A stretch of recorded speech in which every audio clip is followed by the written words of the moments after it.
Joining me now is Ambassador Alon Pinchas, former advisor to Israel's Prime Ministers Ehud Barak and Shimon Peres, and former Israeli Consul General in New York. So, Ambassador, thank you for being with us.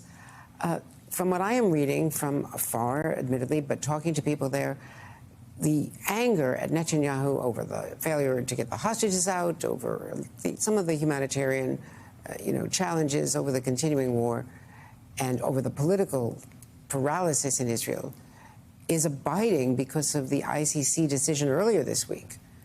Because people are rallying, some would say understandably, around the vice president, the prime minister, being compared to the Hamas leaders.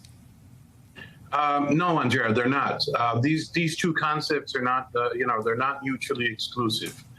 The resentment, the anger, the criticism over Netanyahu's responsibility for the October 7th debacle and his mismanagement of the war remains and persists.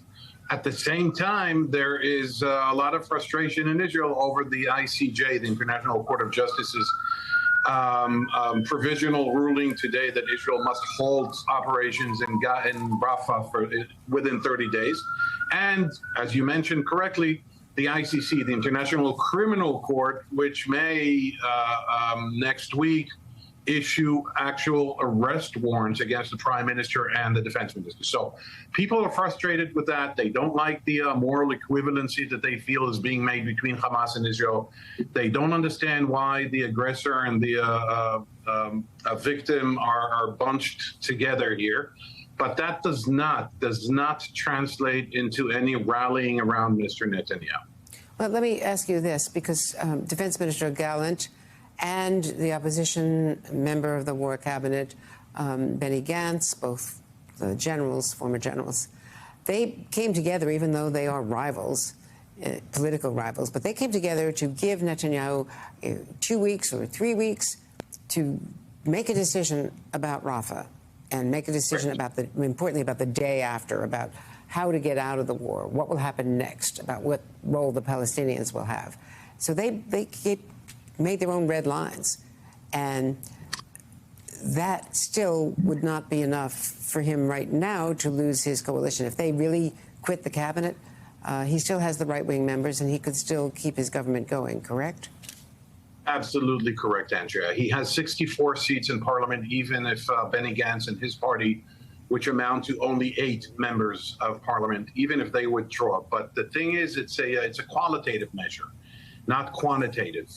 It's not bringing down the government, but it's going to conceivably allow the public to feel less constrained and more encouraged to stage mass demonstrations. Now, it is true that they came together in a war cabinet. It is also true that they set this, what you call a red line, and you know how red lines are there. They become increasingly pinkish, and then they sort of disappear altogether. So Benny Gantz said, I need to see a plan by June 8th or else. Well, the question is, or else what? You leave, nothing is going to happen.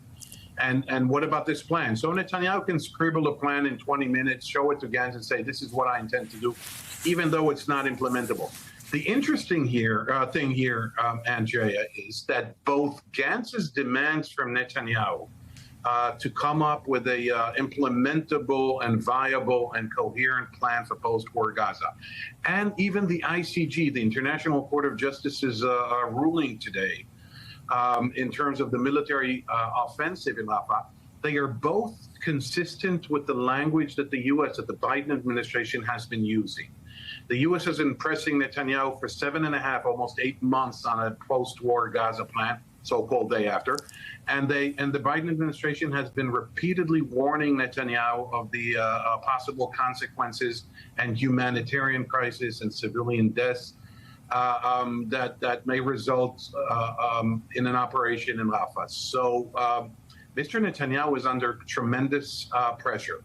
He may pretend to like the pressure because it sort of vindicates his I'm against the world and I'm standing up and I'm resilient and I'm durable and I won't cave. Okay, but there is a cumulative amount of pressure here that he may not be able to sustain.